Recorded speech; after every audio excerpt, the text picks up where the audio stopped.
Oh man, we are back. Mr. Crabill, you ready to do this thing, brother? Let's get it. Let's do it. KTTV, giving you what you need. Motivation, education unleashed. H-Town representing, we forever keep it rolling. Join the conversation with inspirational stories. Thought-provoking, feel that energy. Kendrick Thomas aiming to lift the community. True indeed, tune in, come and see. Giving you what you need. KTTV, let's go. KTTV.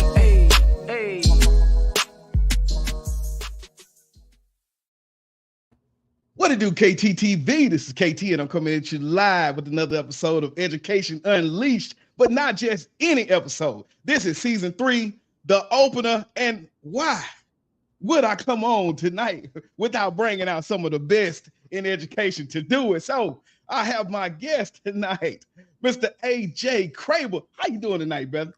Hey, I'm so happy to be here. Thanks so much for having me. Look, man, I am glad that you are in the building. We got a lot going on tonight. Like I said, we took a little time off. I do a few podcasts because it is a media company. So then just wanted to get back to this education, man, where it all started.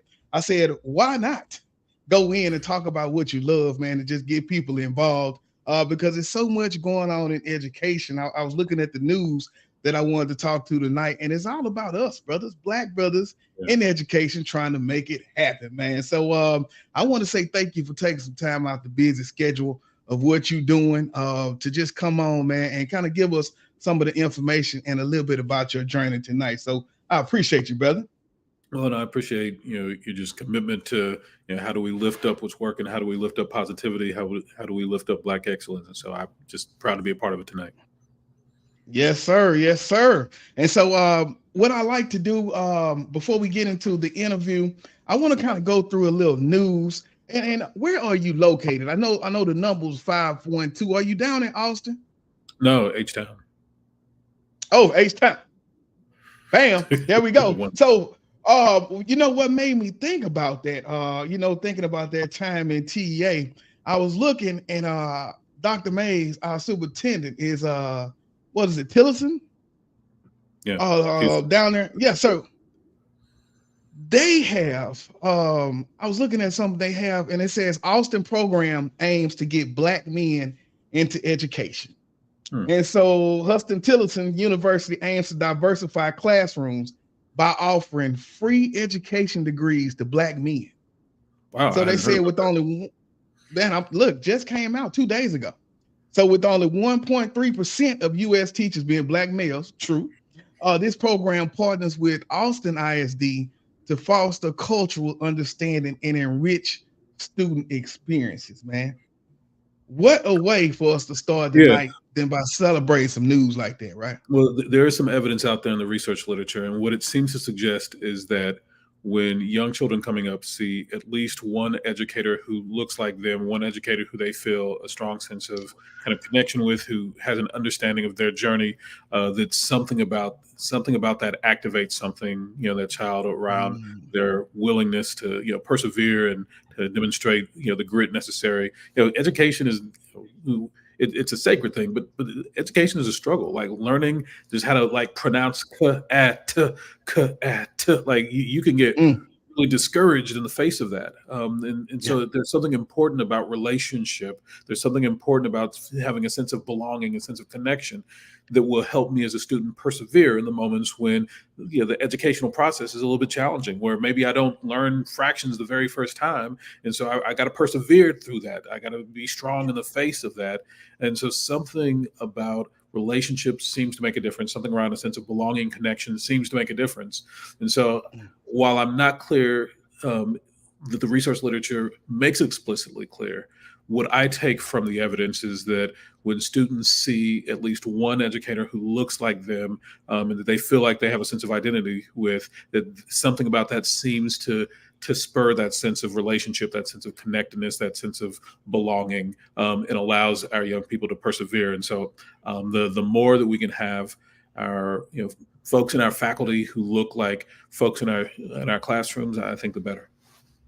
Most definitely, man. I was just in my aspiring principals class yesterday, and so our social superintendent Mr. McDonald came in, and I told him, between him and Dr. Mays, when you think about aspiring to be those leaders, right, and what we look to do, what better way than seeing people who look like me? Because a lot of the times we don't achieve, but because we can't be what we never see. Yeah.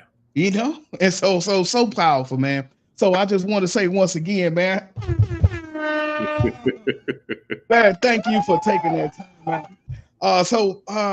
Man, just jumping into things. First off, for the people that don't know you, brother, can you give us a little bit of information, I guess, about your background, man? Some of the work all the way from TA to your work in DeSoto. Yeah. And shout out to Coach Lindsay. I don't know if you know Antonisha. Her name Antonisha Lindsay. She was Texas A&M track champion, shot putter, but rep DeSoto ISD. She did a few things down there too. So big shouts out. But yeah, man, please give us a little bit of background about you, man. No, so DeSoto has definitely been on the map lately. Our girls won basketball championship last year. Our boys won football championship for the past couple of years. But what I'm probably most proud of is that, a few years ago, especially as we were coming into the pandemic, DeSoto, we were in the struggle, and that showed up financially. It showed up in terms of the supports that we provided for our teachers that were inadequate. It showed up in the boardroom and governance that wasn't intentionally focused on student outcomes. And so when you put all that together, it certainly showed up in academics, where we had ratings that didn't really reflect what our students and teachers were capable of. And so one of the things I'm most proud of is, over these past 3 years that I've had the opportunity to serve in DeSoto, that we have seen a resurgence. We've seen improvements financially. We've seen improvements in terms of the teacher supports that we provide, so our teachers are receiving better supports overall today than they were 2 years ago. We've seen significant improvements in governance, where the board is intensely focused, where at least half of the time each month is focused on, are our children learning, and what evidence is there that our children are learning? And then, not surprisingly, as the adults have become more and more focused and aligned, that we've seen improvements in the ratings of our schools and in the literacy and numeracy of our students. And so really proud of just the hard work that our faculty and staff and our students have done, and grateful that it is shown up when you look at the actual data, that you've seen significant gains for our children, that we're creating the context for them to live lives of choice and to be able to advocate for themselves and to create lives of meaning and intentionality for themselves and for their families and their loved ones. And one of the things we said early on, when I arrived in DeSoto 3 years ago, like, if Black children can't be great in DeSoto, exactly where can they be great at? Like, and really kind of guided by that mantra from one of our former board chairs, from DeAndrea Fleming. Like, if we've got largely African American faculty, we've got 75% of our students African American, we've got or 65% students African American. We've got African American, majority African American board members, African American faculty, African American superintendent. Like, if Black children can't be great here, where can they be great? And people really rallied around that in the board and the superintendent's team, and have really made a real difference. Most definitely, man. And so, thinking about coming in 3 years ago, so what were you doing, I guess, a little bit before DeSoto, and then what kind of shifted the focus to say, hey, I think DeSoto is next for me? Yeah. Before DeSoto, I was at the state agency. I was with the Texas Education Agency for a number of years, and had just a really wide-ranging portfolio of things that I supported, from things like supporting our school improvement team. So when schools were struggling across the state, it was our team who would show up and try to work with them to help them lift themselves up and really grow and make sure that we were getting them supports they needed. Also supported the investigations team. So if somebody was on some shady stuff somewhere, it was my squad who was coming through, and saying, hey, are we going to get this right for children? Like, how are we going to make this right? The charter schools, our enforcement, our waivers. There's so many different parts of the nuts and bolts of the agency that I had the privilege of helping support. And so that was a real growth opportunity for me. I learned so much more about what happens in public education and why does it happen, and where are there weaknesses that we need to work on, and where there's strengths that we need to protect and things that we need to leverage. Like there's a lot of voices out here that have a vision for what public education should look like that is very different from my own. And being able to serve in a state agency allowed me to see it from a bunch of different perspectives and figure out how best to fight for having locally controlled public education that is really creating the best outcomes for children. And so I'm grateful for that. Prior to that, I actually was serving on my own local school board before that, and it was through seeing education through that lens that I really started to get a passion for education, the policy perspective.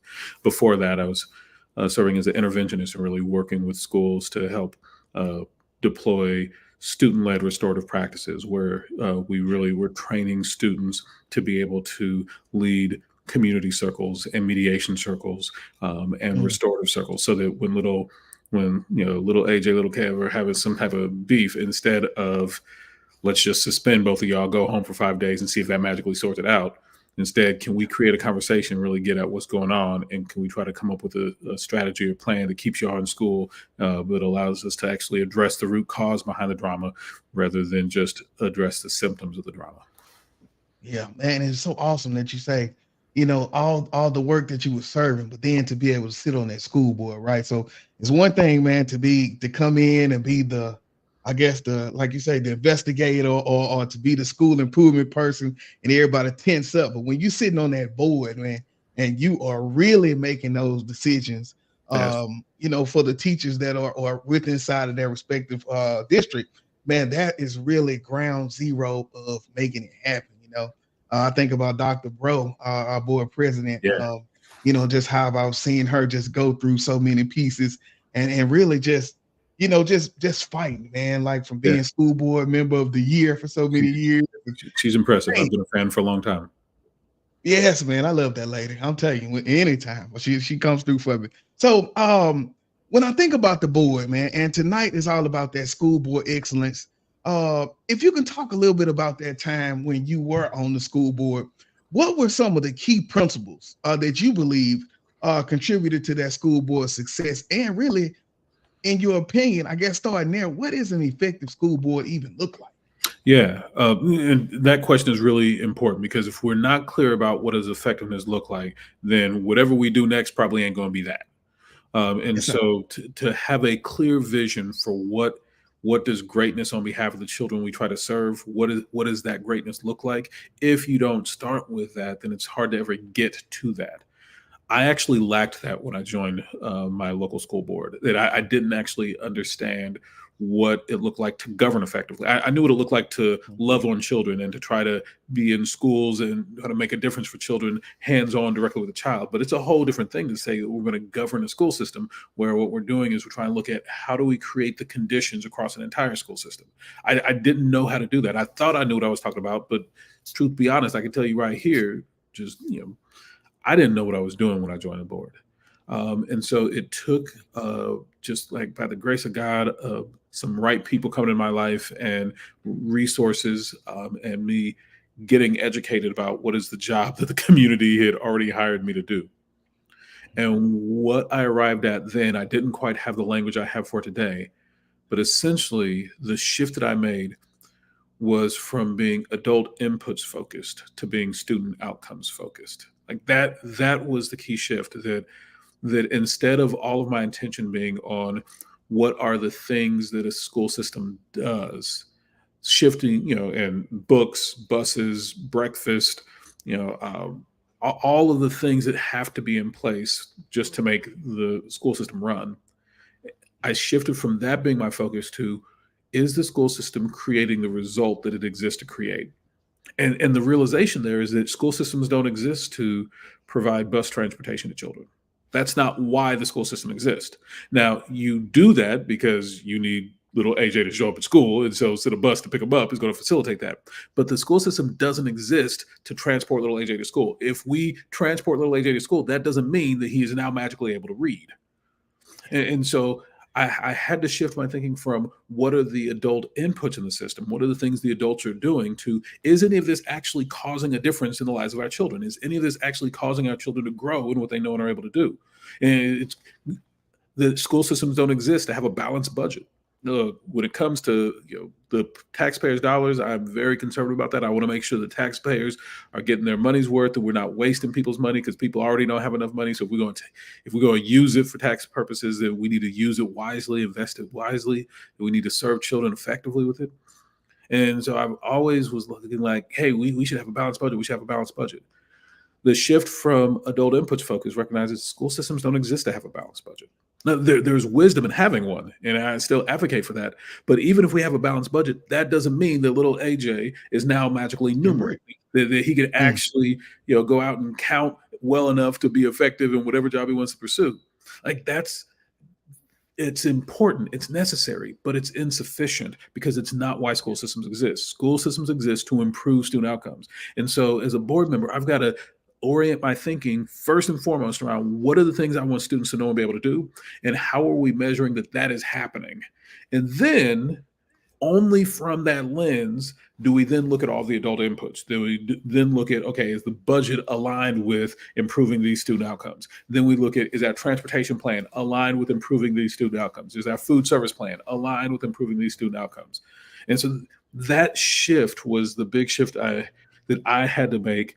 And that's not where I was when I joined the board, but that's where I slowly got to. That's certainly what I preach and advocate for today, is to encourage school boards to make this shift from being so focused on what's happening with the adults that we're not focused on, is it actually making a difference for children? And so adults could be good, adults could be great, but that doesn't mean the children are learning. And so let's focus first on, are the children learning the things that we want for them to learn as a community, that our community wants our children to know and be able to do? And then we align everything else with that. So that was the big shift that I had to make in order to try to move in the direction of greatness on behalf of the students that we serve. Yeah, most definitely. Sounds like you went in and kind of shifted it, and kind of like that teacher, you say, always begin with the end in mind. That's right. So then begin and working backwards. That's exactly it. And it sounds so simple, but I had completely missed that. And so I was so focused on, we got to get these computers in these classrooms right, and we got to have just the right this and just the right that. But I wasn't focused on, okay, if we do all that, but little AJ still doesn't have the knowledge and skills to be successful at the next level of learning, we ain't really done anything. Yeah, look good, sound good, sounds good. But like you say, he can't read. But he can't. Yeah, he can't man. read. But I'm good. I feel good about myself. Yeah. Oh man, come on. And so that's what birthed the book, Great on Their Behalf. That's right. I think of it as a love letter to all the school board members who have the same passion for what's possible for children that I have, but who find themselves in the same position that I found myself in, unable to demonstrate the knowledge and skills necessary to live into that passion. Like, if you start to stroke out right now, as much as I want greatness for you, I do not have the skills to support you in this moment. Like, we need to go find somebody who has the medical training. So me wanting well for you isn't enough to cause well for you.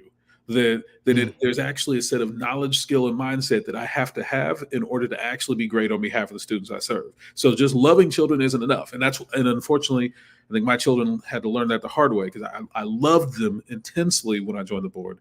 That is necessary. Education is a business of love. That is necessary.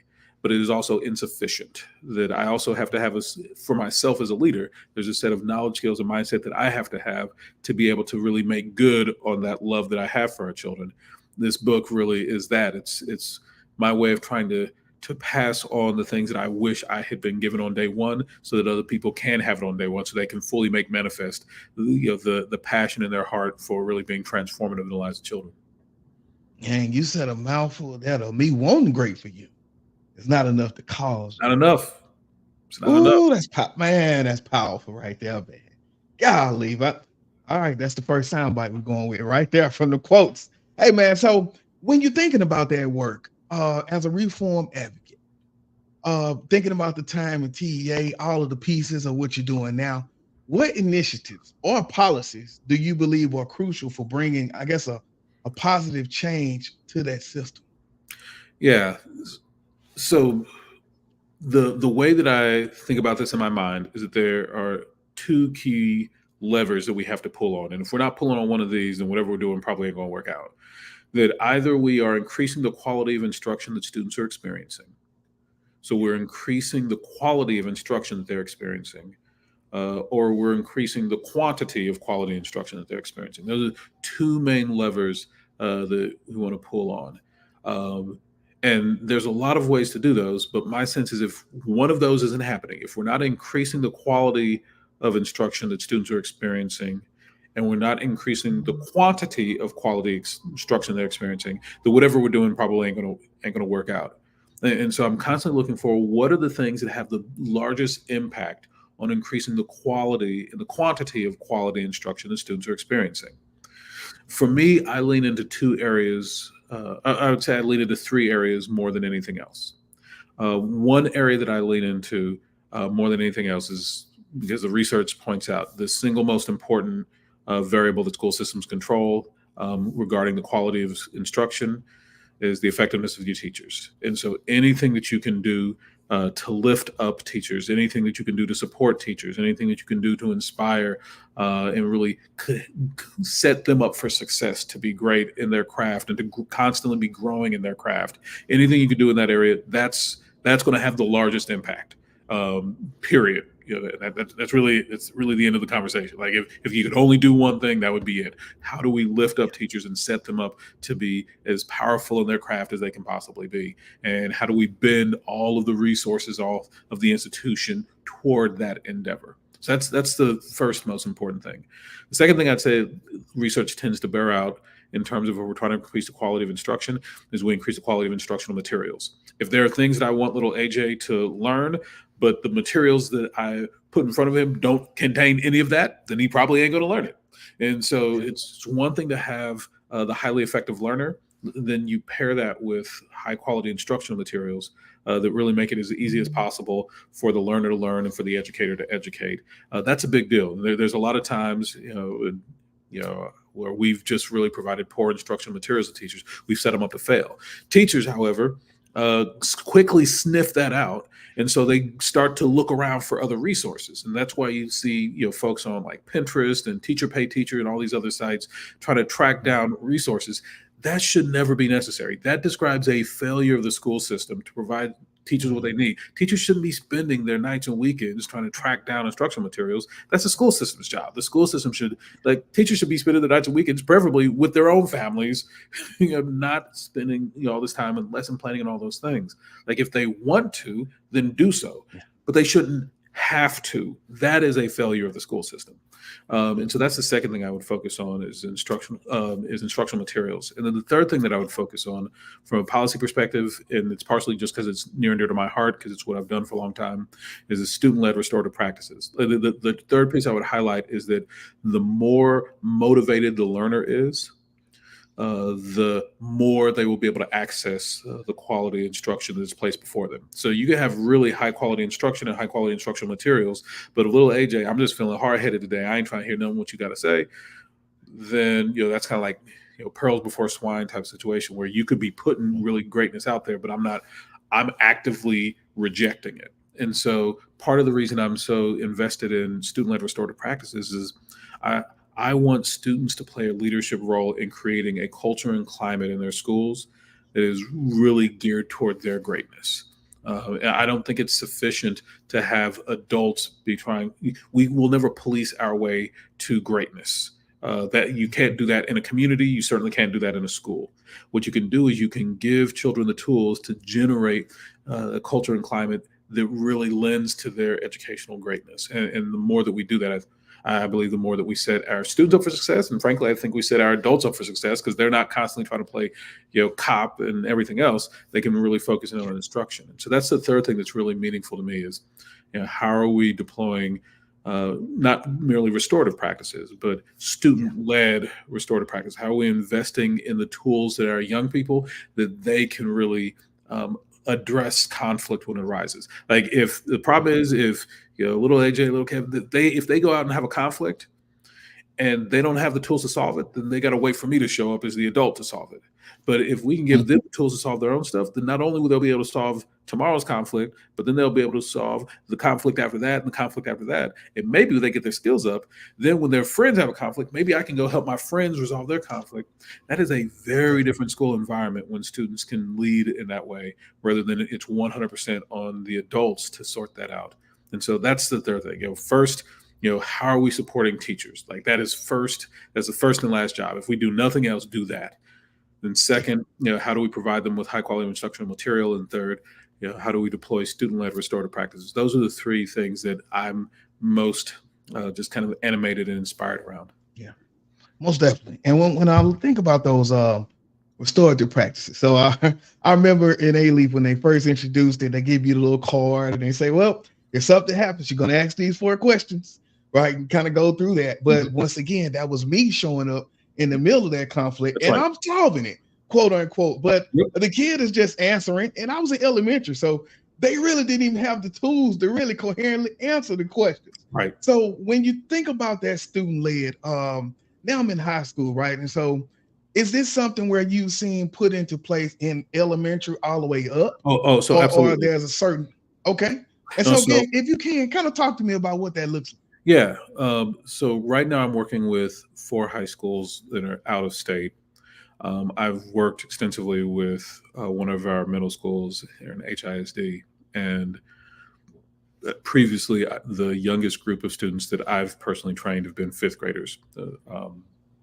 And so I've seen this at high school, middle school, and elementary. And so while it certainly looks different because it has to be developmentally appropriate, you got to adapt it a little bit for the different age groups. Fundamentally, the conversation is the same.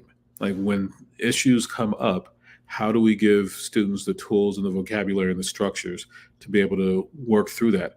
Because to the point that you just made, when, if you're a student, I'm a student, and there's a third student, and you and this other student are having whatever difficulty, if I can come in and help you to navigate that, not only do you two have the tools of having worked through that, but I also have some different tools for myself, having helped you navigate through it.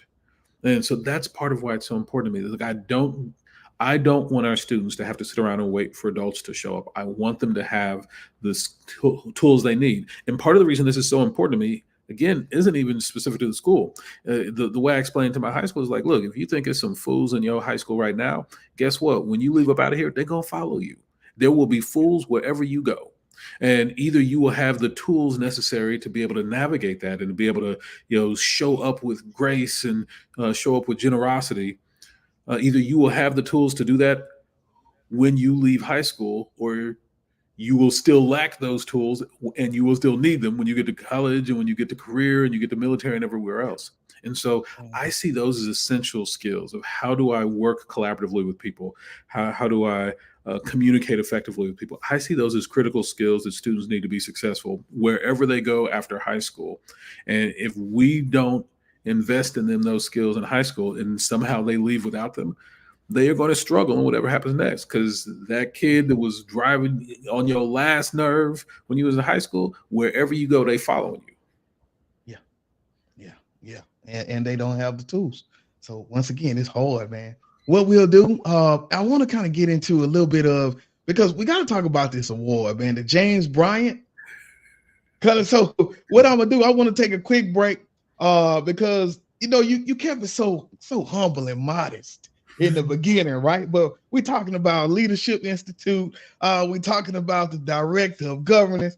I want to kind of get a little bit into that, man, as we get through. So we'll take a break and then come right back, man, and kind of talk about some of that. Hold on, y'all. We'll be right back. You see the drippy, I'm fitted up. Hop in my car and the giddy up. Secure the bag, yeah, I get the bus. Pick it up, pick it up, pick it up. You see the drippy, I'm fitted up. Hop in my car and the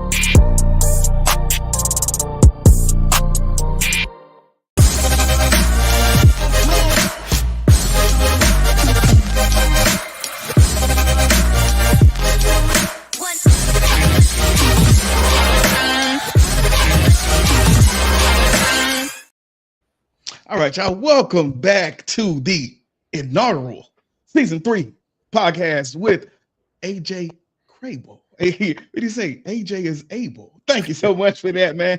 All right, shameless plug real quick. If you have not went out and got a pencil that's the least of my words, y'all need to make sure y'all go get that, man. I did had to go in and I do a lot of work with boys clubs, young men, and so I realize sometimes we get so caught up in the specifics and making sure that we got our pencils and things, and a lot of times I haven't eaten since yesterday. So some days a pencil is the least of my words. So just a quick shameless plug for that. But back to the man of the hour, man. So leadership, faculty at the Leadership Institute of Nevada, man.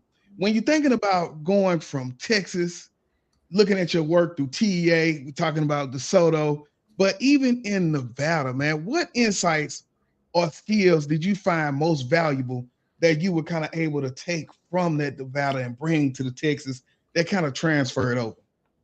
Yeah, the Leadership Institute spends a lot of its energy trying to figure out how do we prepare our next generation of public education leaders? How do we prepare principals? How do we prepare superintendents and other leaders? And more recently, how do we also prepare board members as well? And so it's done just this really intentional work of trying to identify what are the knowledge, skills, and mindsets that folks need in order to be effective at leading in these capacities. And so part of the work that I've been able to do with the Institute is really drilling down into what are the practices, what are the habits of mind that I need to adopt for myself as a leader? What are the ways that I need to be focused on how I show up and focused on who I'm being in the moment? And one of the learnings that I've really tried to lean into, and that is a core part of my work with the Institute, is who am I being in the moment? So am I showing up? Am I being generous? Is that who I'm being in the moment, or am I being real stingy with folks? And I don't mean that money wise. I mean like generosity of spirit. Like if you're having a bad day, am I being generous about that? You know what? I bet that brother's having a struggle. Let me check in on how I can support him in that. Or am I being stingy? Is who I'm being in the moment stingy? He's having a bad day, but he don't understand my day's harder than his day is. One of these is who I'm being in the moment is generous, or who I'm being in the moment is stingy. And so really trying to get present to how am I showing up in the moment, recognizing that who I'm choosing to be in the moment is having an impact on others and how they choose to show up in the moment, that I can show up in an empowering way, who I can be empowering in the moment, and even as others struggle, can pull them into their own power. Or who I can be, it could be disempowering in the moment, that you already down and let me go ahead and drop that elbow and just make it even worse. So who I'm being in the moment is a critical aspect of leadership. But then one of the things that's powerful is to take that one step further. This is much more advanced conversation that we have, is who am I being that they are in this moment?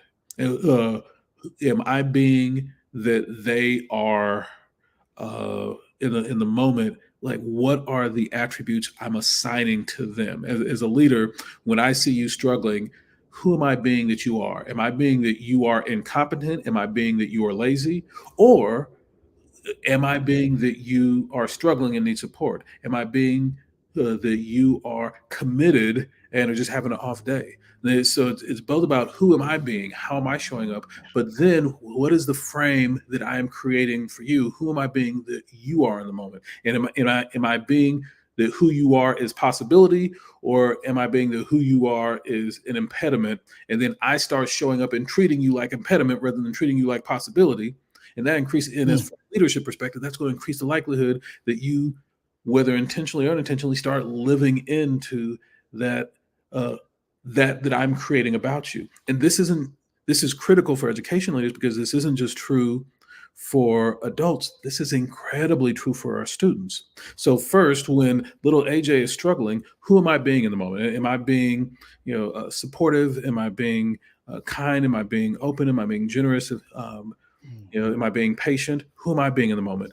But also what matters as an education leader, who am I being that little AJ is? Am I being that he is a problem?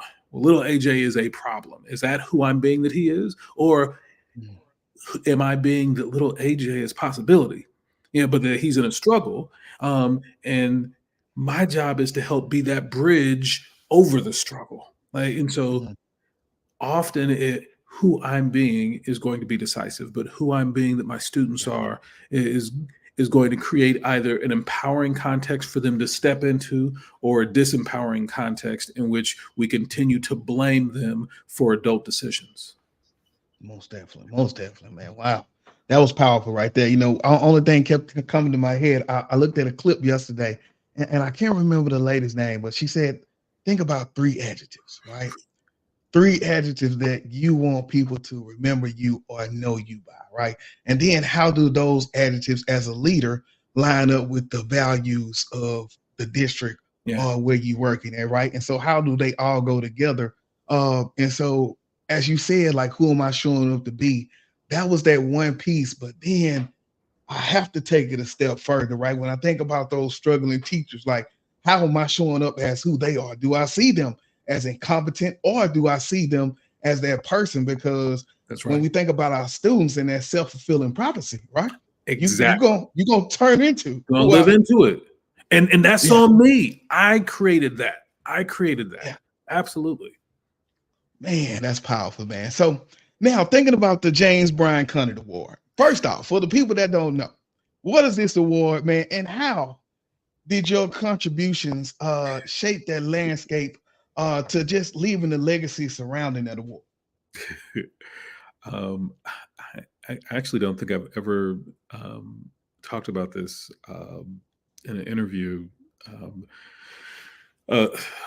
So first, the Education Commission of the States is a national kind of quasi-governmental body that really works with state governments all across the nation to try to support and grow and implement public education. And so it's not officially a part of the Federal Department of Education, but it's kind of an intermediary of source organization that's looking at what are best practices, what are some of the most effective things happening in public education nationwide, and how are we disseminating that to as many states as possible. And so in service of that, the Education Commission of the States has an annual award for who has made some of the most significant contributions to public education at scale, at a national level, who's taken some really amazing ideas that have worked in one place and helped to try to spread that to other states across the country. So there are a lot of people who are doing really amazing things in their particular school, but maybe it hasn't spread to multiple schools or multiple states. Because I was working in the state agency, I just happened to be in a position that some of the amazing work that was happening at the agency that I think I get a disproportionate amount of credit for just because I was in a leadership role at the time. But some of the work that we did has really not only made a difference across Texas, but some of the governance work that we've done has now been replicated in a few other states. And so you see more and more states starting to do work that's similar to the Lone Star governance work that we initiated here in Texas, and it's slowly grown across the nation. And it's for that work that our entire team was honored. And in fact, when I went there to the national conference to receive the award, I actually took a bunch of team members with me. And so it wasn't just me on stage. I brought a whole group of the team up on stage as well so that we could be honored collectively. Yeah, man. So look, when I tell you, when you think about TEA, right, you think about all these people who never be inside the classroom, and you think about all this, so it's so awesome just to be able to kind of put like a face and the humanizing part. Well, like that. Say a piece of that is when I was at the agency, I think at its largest, I think my team was about 100 folks. And of those, if I had to guess just off the dome, probably 85 of them have been classroom teachers. Yeah. And so overwhelmingly, TEA, when I was there, and I suspect to this day, overwhelmingly populated with Texas teachers, Texas principals, sprinkled in with a few Texas superintendents as well. And so that's pretty much the norm. In fact, what I'd see a lot of is folks would be at a school district.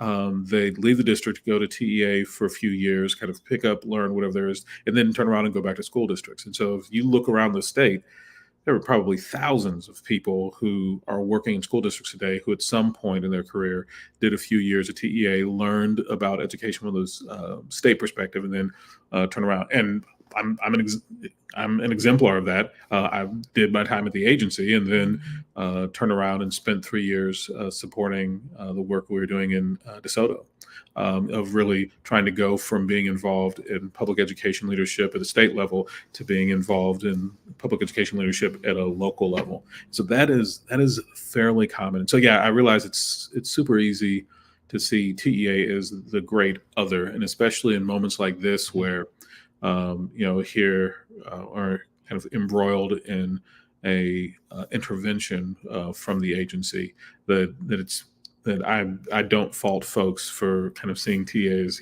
kind of the boogeyman of sorts. But the people of TEA, it's worth noting, overwhelmingly Texas educators who have the same heart and passion for kids that everybody else has, and are probably going to do a few years at the agency, and then we'll probably be back in a classroom next door to you. Yeah, probably. Look, much needed though, right? Because when you go out there and get that, then you've moved around, you've seen how other schools do it, you've helped improve other schools do it. Exactly. And what you bring back is so what you powerful bring, at one absolutely. campus. Because you've seen it from a bunch of different contexts, and that's part of the challenge. If I've only been in my school, I've spent my first 5 years as a teacher in this one school, then I know how this one school does it. And so there are things that this school does better than everybody else, but there are also things that this school just don't do that well. And so getting to see some of these other perspectives, I think is a powerful professional development opportunity for the teachers and assistant principals and principals who spend, like I said, 2 or 3, 4 years at the agency before heading back to an ISD. Most definitely, man.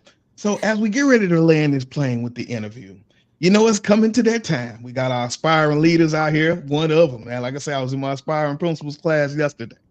What advice, as we close out, would you give to aspiring educational leaders, and what do you envision for the future of education?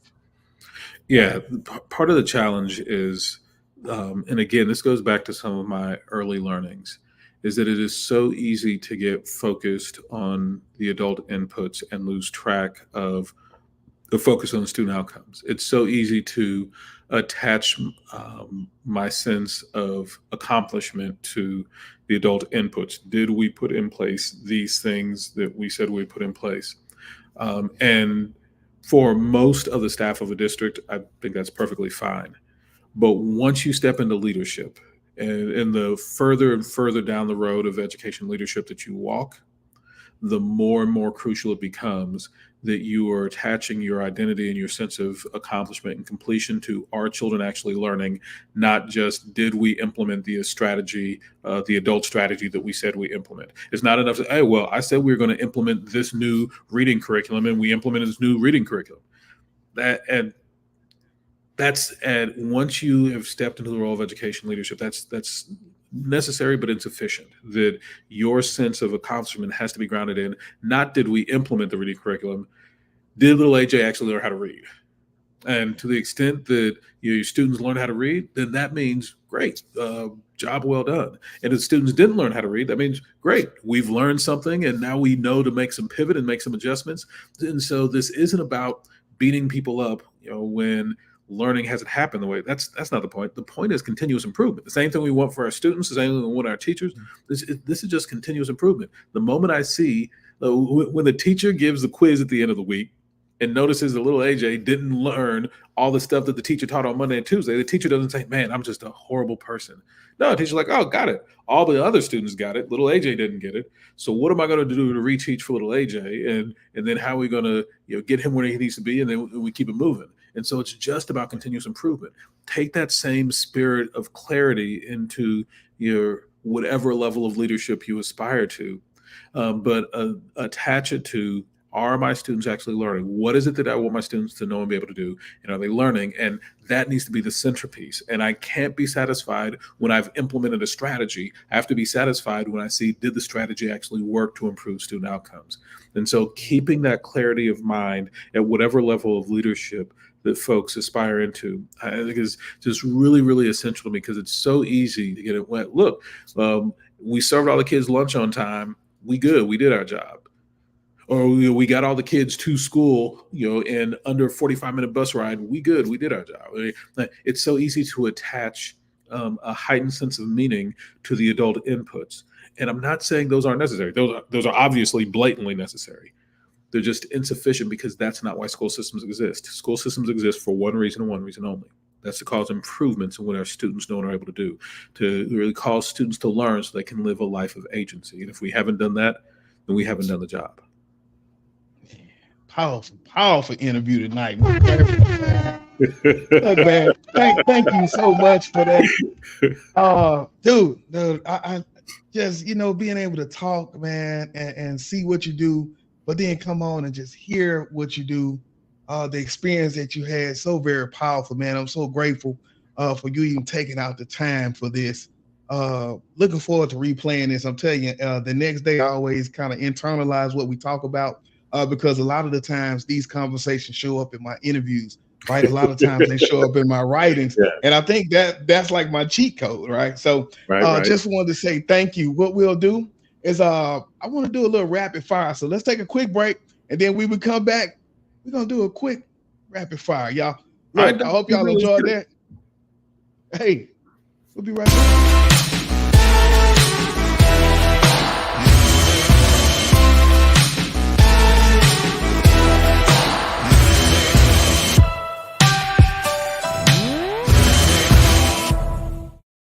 You see the drip, yeah, I'm fitted up. Hop in my car and the giddy up. Secure the bag, yeah, I get the bus. Pick it up, pick it up, pick it up. You see the drip, yeah, I'm fitted up. Hop in my car and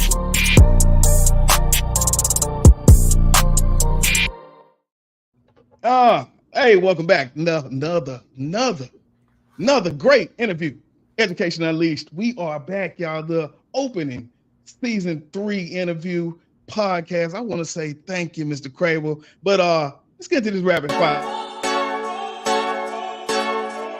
Go hard, or go home. Go home. Go hard, or go home. All right, man. Quick 10 questions. Don't think about it. Just give it to me, man. Favorite education book or author?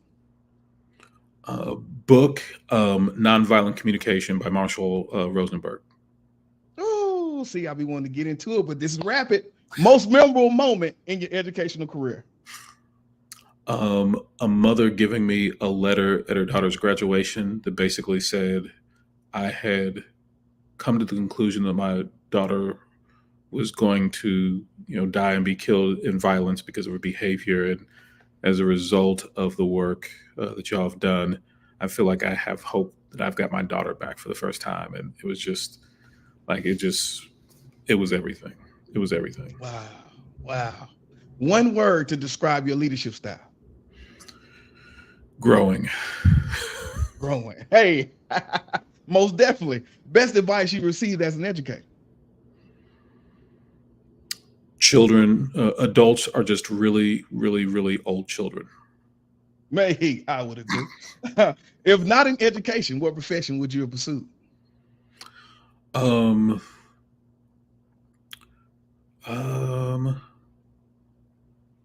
Probably something in the sciences. I've always wanted to, low key be an astronaut.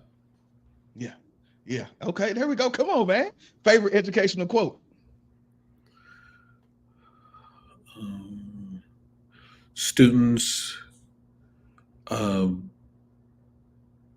essentially this idea that students won't remember what you did, what you said. They'll remember how you made them feel. Come on, man. Morning person or night owl? All of that. Hey, top 3 traits of an effective school board member? Persistence, focus, humility. Favorite educational technology tool? Today, it's probably a toss up between Chat GPT. I know, controversial. Hey. And there's a company here in town that makes a video coaching product where teachers can video part of their classroom and then have one of the online coaches watch it and provide them feedback. It's called SIBME, SIBME.com, I think. But really giving teachers one more tool to get feedback outside of their normal observation feedback channels, outside of their normal evaluation channels. Yeah, I did not know they were here. One thing on your bucket list related to education. I really want to spend some time in Finland. I've heard so much about their system and read about it, even though they look nothing like HISD. But I think there's something to learn from everybody, and they've done some things that we've got to be able to learn from. Oh, very powerful, man. That was it, man. 10 questions. Look, once again, I get to go back and replay this. I am definitely going to look at that book because it sounds like it was something that I need in my life. All right, y'all. What we'll do, quick break. Then when we get back, we will talk about what I do is I do an outstanding educator spotlight. And so I always like to celebrate teachers and educators who are doing things on their campus. So when we get back, I got one.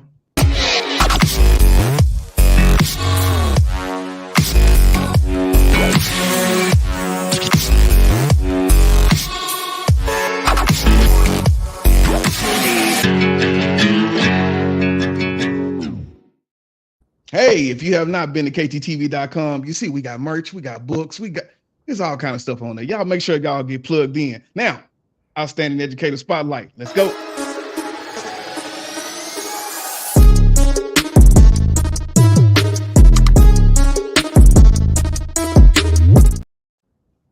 All right, tonight's outstanding educator spotlight goes to Miss Allison Willoughby, and she was nominated by Miss Elizabeth Roberts. And so what the message was, Miss Elizabeth said, Allison is one of our tech specialists at Taylor High School. Let's go, Taylor. While she may not teach classes, she's played a vital role in getting things ready for 2,100 of our kids to take the PSAT test this week. She made sure that every computer was ready, moved heavy carts of laptops all over the building, put out fires on testing days, and did it all with a huge smile and without a complaint. She is amazing. And so the personal message was, Allison, there are no words to thank you for all you do. You are simply amazing. So big shouts out to Miss Allison. Thank you, Allison. Thank you. Thank you. And so that's what it's about, man. Being able to kind of celebrate those teachers. That's right. And being able to be a voice for them, man. And so I tell people, don't wait till I retire. Don't wait till I die. Tell me how good I was right now. Give the people their flowers today. Please give me my flowers, man. And so that's pretty much what I wanted to cover in that, man. And so as we get ready to land this plane, first off, man, tell us, how can we get the book? How can we know more about you, man? And what's next for you in this education game? Yeah, the book people can find on Amazon.com or wherever books are sold, Barnes & Noble, wherever. But also you can get a lot of the resources on our website at effectiveschoolboards.com, and all the resources from the book are freely available on the website. If you got any school board members, they want to learn more about how they can really live into their aspiration for children, go there, get whatever they need, or shoot me an email. In terms of what's next, the book that I'm working on that I'm really excited about, I think I probably won't get it done until near the end of the year, but I am specifically working on a book about the work that we've done in student-led restorative practices. That is just the number one request I keep getting, and so I'm trying to honor that request by putting pen to paper, and would love to try to get that out by about this time next year. And so that means I got to get it done this year, get it put together so that there's an easier guidebook, so that more folks who really want to do this work of really providing students with the tools necessary to engage in effectively in communication and in conflict and all those other things, that they have an easy easy reference manual for how to do that. There's a lot out there around adult-led restorative practices, but what I'm really most drawn to is student-led restorative practices. Most definitely, man. I think, like you say, just putting that power back into their hands, because, like I said, we can ask those questions. We can give them the sentence stems when they're in elementary to kind of say, oh, I felt this way. But when I can have you do that when I'm not even in the room, that is the powerful part, especially when I could teach you this at 9 and 10 years old, and here you are at 17, 18 now doing it at your games or on your friends in the huddle, all these places. Because it's one thing for them to have that, but with little AJ and little Ray Ray are off on the block and we're not there, like then we still need them to be effective in being able to navigate these interpersonal challenges. Like it can't just be that they can do that well when we're around. We've got to get them the skills so they can take it out into the community. Most definitely, man. Well, I think that will do it for us tonight, Mr. Crabill. I wanted to say again, man, thank you for taking some time out of the busy schedule. Such a wonderful interview. And thank you for even riding with me, man, through my other segments. Great pleasure. Anytime that you get ready to come back on, especially once you get through with the book, man, the invitation is open. We will make it happen. Hell, man, you could just come on, just talk. Let's just talk about it, man. So once again, man, thank you. And I look forward to the work that's ahead of us in the future, man. Dr. Thomas, thank you for your leadership and your message. Yes, sir. I do appreciate it, man. All right, y'all. Podcast episode 1, season 3 of Education Unleashed is a wrap. Thank you for everybody who tuned in. Make sure if you did not, go like, subscribe, share, click the bell, all of that good stuff they say at the end of YouTube videos. And I will see y'all for my next guest next Thursday, 7:30. Make sure y'all be here. This is KT for KTTV signing out.